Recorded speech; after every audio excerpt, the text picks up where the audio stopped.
男人一个问题，就能看出你在他心里的地位。当你给一个男人发你会离开我吗？如果他回复说我永远不会离开你，这一般是渣男在敷衍你。如果他回复说我怎么会离开你呢？这是喜欢你的人在回复你。如果他回复说不会的，怎么啦？就是关心你的人在回复你。如果他回复说你怎么这么问，是发生了什么事吗？那这是真心爱你的人的回复。如果这个男人回复说你问这个干嘛，你有毛病啊，那这个人就是准备离开你的人，你不妨试一试。女人越爱男人越得不到尊重，我就讲一个例子，你很快就明白了。看一个男人厉不厉害，只要看他身边的女人你就知道。现实告诉你，越是有本事的男人越懂得如何尊重自己的女人，越没有出息的男人对女人脾气越大。一个男人哪怕你有再多人喜欢，气质再出众，只要他不善待自己的女人，那他就逃不过这三种下场。第一，事业再努力也不会顺利。一个不尊重女人的男人，品性好不到哪儿去，就算他再有能力，贵人也会远离他。之前有很多实名举报丈夫的妻子，你说这样的人谁敢提携他？不善待妻子的男人是没有前途的，因为妻子也不是傻子，你对他不好，那他就不可能支持你，为你免除后顾之忧。第二，不懂得尊重女人的男人，孩子也不会尊重你。试想一下，爸爸每天对妈妈大呼小叫，张口就骂，孩子看在眼里，记在心里，孩子要么记恨你，要么就有样学样，长大后也不懂得尊重人，更不会孝顺。第三，不管任何时候都没人关心你。年轻时很嚣张的男人，种种行为寒了女人的心，没有哪个正常的女人愿意跟一个对自己不好、不懂得尊重自己的男人过一辈子。当你的女人心寒了，她离开你的时候就会非常的决绝，会让你防不胜防，而且没有逆转的机会。因为爱不是一天形成的，离开也不是。为什么大6岁以上的姐弟恋98%都不会成功？你相信这样的论调吗？98%都不会成功啊，对姐姐来说特别的残忍。你看韩剧还有一些小视频，是不是觉得姐弟恋特别的甜？正处在姐弟恋的你，是不是也觉得小鲜肉特别的香？但我今天要给你泼一盆冷水，劝你看清男人的现实。如果你只是大他3-4岁，只要足够的爱，你们是有很大概率在一起的。但你大他6岁以上，你付出的再多，妥协再多，最后几乎都会凉凉的。说句扎心又现实的话，其实很多小鲜肉在和你谈恋爱的那一天开始，他就在盘算将来怎么跟你分手。如果你又作又闹，他分得理所当然。如果你是懂事体贴成熟的姐姐，他将来会说我爸妈不同意，把责任推得一干二净。如果他足够耐心，演技高，那你还会理解他，因为他是个好男人。你以为他真不知道他爸妈会不同意吗？不，他跟你在一起的第一天，他就知道他爸妈会不同意了。最狠的是他把你吃干抹净之后，一溜烟的跑了，留你一个人财两空。其实你大他那么多，他还跟你在一起，你不知道他图什么吗？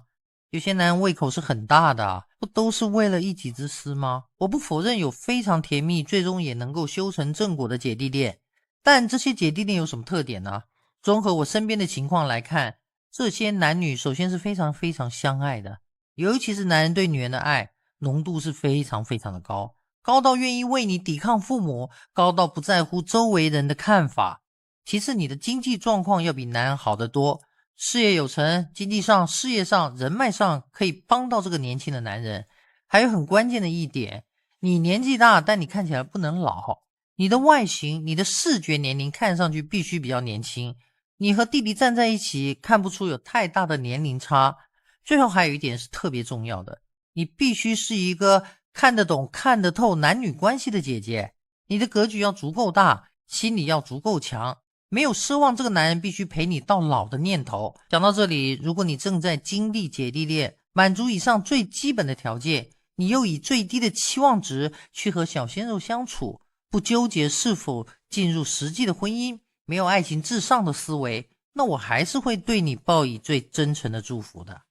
你是恋爱脑吗？中医有句老话，体弱则脱情，容易失去自我，过度忘我就是肾虚。过度的奉献，过度的自我感动，就是肺和肝的问题。总认为什么错误都是自己的，因为你心神不宁，气血虚，明知对方伤害了你，还走不出来，没有办法及时的止损，那是肝脏不幸。为了一个人经常性的失魂落魄，失去自我，根本不合适再婚。你应该要先养生，养生的本质就是投资自己，爱自己。身体好了，有更好的精气神儿，才会有更多的能量，你才能吸引更好的人事物。所以只有能力爱自己的人才能被救赎。我给不了你们身体健康的建议，但我能告诉你们，在心灵上爱自己的第一步就是把自己的情绪管理好。男人都喜欢什么样的女人？其实男人在任何年代变更当中，无论自身的价值高低，爱的女人几乎是一样的，就是那个能说中他心思的人。因为无论是优质男还是事业一般的男人，在生活当中都会自动的被划分到不需要被理解的人群中去，因为他们从小就被教育要顶天立地的不卑不亢，所以被理解，被击中内心的需求就是他们最大的软肋。你只要记住这一点，你在感情当中就会游刃有余。所以在某种特定的时候，你要把男人当孩子，最好用的方法就是共情。比如男人事业受挫的时候，这个时候他最需要的是什么呢？鼓励。这个时候如果他的耳边传来一句温文尔雅的声音，告诉他，我没想到你这么坚强，虽然我知道你会成功，但你在承受压力的时候没想过放弃，我真的觉得你很优秀。这个时候他能够获得的是一种失败当中的认同，这种认同会给他力量。同样的，他也会觉得你提供的情绪价值是他想要的终身伴侣。你可能会说，那这样会不会让他飘起来呀？一个人不飘一下哪来的自信呢？难道要天天打压他，让他变成一个怂包，不敢说话？男人其实都喜欢当英雄，你的鼓励、支持、仰慕都会满足他的这种需求。能做到这一点，其实就已经算是懂男人了。爱在行动上，不在嘴巴上。一个男人每天关怀你几句，突然不发信息了，你就不习惯了。过2天突然等到他的信息，你就控制不了的偷笑。人家一句想你爱你，你就心花怒放，觉得遇到了爱情。不好意思，我真的不知道哪来的这个立足点，这可能纯属太空虚了吧。判断一个人爱不爱你，不是几句甜言蜜语、短暂的陪伴就行的，至少要有付出，并且是持续性的付出。这个不是势利眼，别人给不给你，一定程度上说明了自己的分量。成年人比较珍贵的资源有2个，钱和精力。